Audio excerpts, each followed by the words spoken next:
So today, lads, we're going to be talking about Joy Taylor.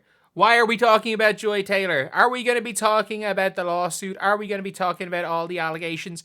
Well, if I'm being completely honest, I'll always just say innocent until proven guilty, to be honest. I never hated Joy Taylor when she was on Undisputed. I don't, in general, I don't think she's been that bad on TV. Give me Joy Taylor over Molly Karam 100 times out of 100. I don't think she's that bad on TV. But while everybody's talking about, the Joy Taylor lawsuit, I'm going to be talking about one of the dumbest things Joy Taylor has ever said. One of the actual dumbest things Joy Taylor has ever said. And by the way, I need to preface this by saying that, yes, this was a big moment. But there was a reason why people were watching that game in the first place. And also, I'm being dead serious with this one.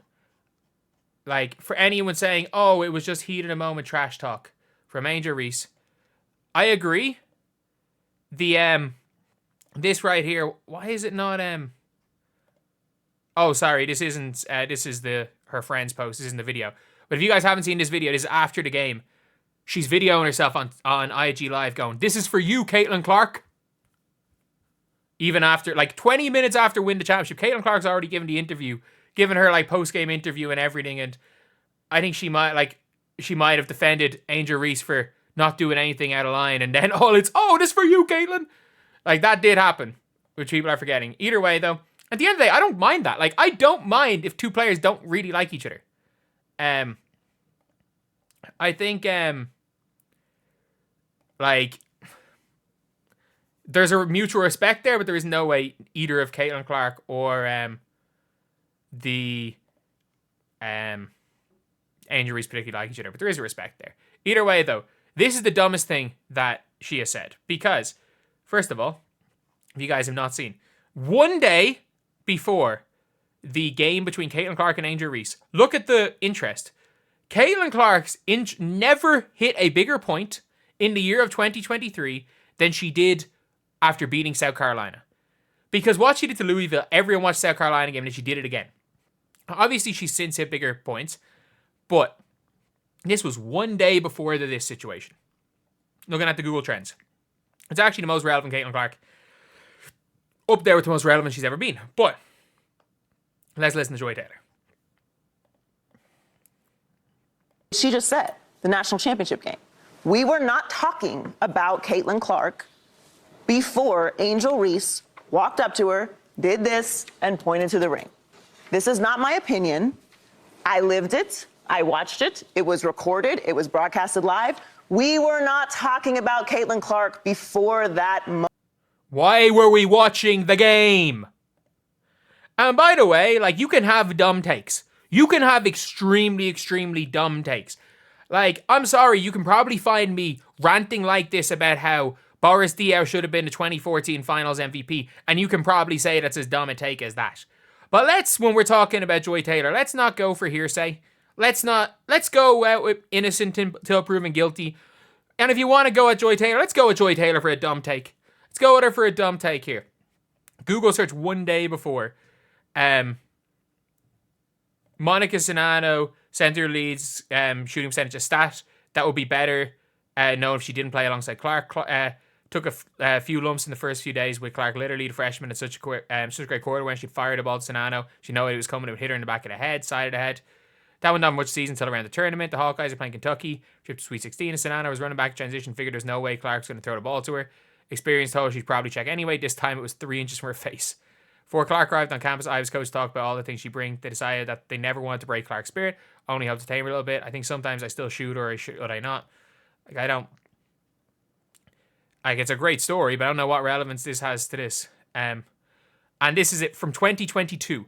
Clark will be one of the most talked about athletes, man or women, throughout March Madness, and in that, in some ways, is by design. She wants to go to women's game and knows the more she entertains, the more people love her or hate her will watch. And this is in 2022. This is before that. And by the way, this is after she had her ridiculous sophomore year where she nearly beat the number 6 ranked. Was it, I don't remember what team it was.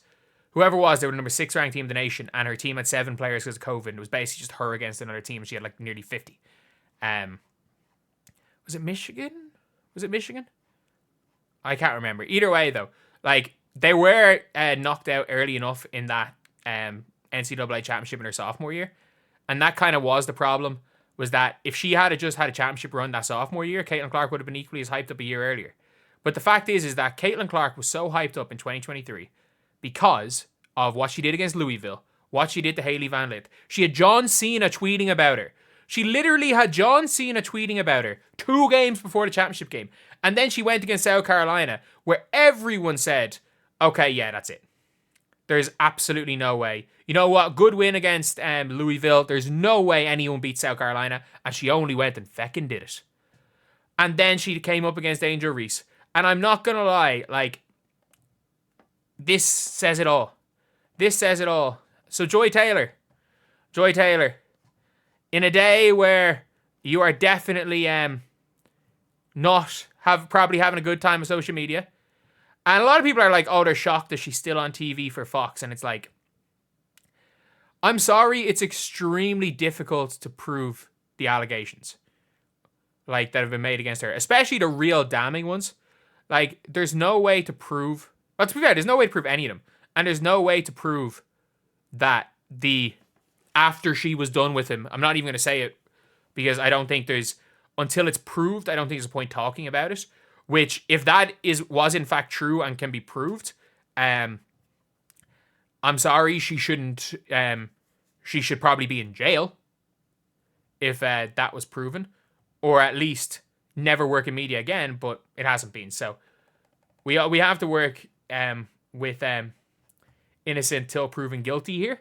But what she is guilty of is an extremely dumb take about Caitlyn Clark throughout the year. This is one of the single dumbest takes. Nobody was talking about Caitlyn Clark before the NCAA championship game. The game, which before that was the most watched women's basketball game of all time. And after that game, there were 3 more watched women's basketball games, all of which with Caitlyn Clark. Caitlyn Clark versus LSU, Caitlyn Clark versus UConn, and Caitlyn Clark versus South Carolina. All 3 were more watched than that. The 2023 championship game is not the most important game Caitlyn Clark has played in. It's not. The most important game Caitlyn Clark played in was LSU the next year. That was the most important game because everyone wanted to watch the rematch. They watched the rematch. And Caitlyn Clark had, in my opinion, outside of South Carolina the year before, the best game she's ever played. She was 1 assist off a 40, or 1 rebound off a 40-point triple-double against LSU, where all of her buckets were like fadeaway 30-footers. Like, we had the Hailey Van Lith shrugging her shoulders meme. Like, that was the most important game Caitlyn Clark played in. Even though the South Carolina game was much watched more, even if the UConn game was watched more, doesn't matter. The reason why people watched those games more was because they tuned in to watch Caitlyn Clark versus Angel Reese, and they saw Caitlyn Clark put on an absolute display for the ages in 2024. This is a quote from after that game. Caitlyn Clark, this game was not one of the 3 most important games Caitlyn Clark played. It was not. It was not. It's just people don't shut up about it because they want to compare Angel Reese, who is a good player in her own right. But she's not even in the stratosphere of Caitlyn Clark. She's not even in the stratosphere as far as bringing ice to the game. She's not even in the stratosphere as far as talent goes. She's not even in the stratosphere of Caitlyn Clark as a player. Like, it's like saying that, Wemby's great, but, when they played in France, Elia Kobo was better than them. Elia Kobo is better than Wemby. Or let's just say, like, Wemby's about the 4th, 5th best player in the NBA. Who's the 35th? Actually, no, sorry. In a league with 4 times the amount of players, 450 instead of 144, let's just say who's the 75th best player in the NBA. It's like saying, I don't know, Benedict Mathurin. Or who was saying in 2023? Or Amen Thompson. It's like saying Amen Thompson is better than Wemby. That's a great comparison. And as far as skill is concerned, it's like comparing Amen Thompson to Wemby. Amen Thompson's a hell of a player. I think he's going to be a winner. I think he could be an all-star. But, still. Anyway, I'll see you guys.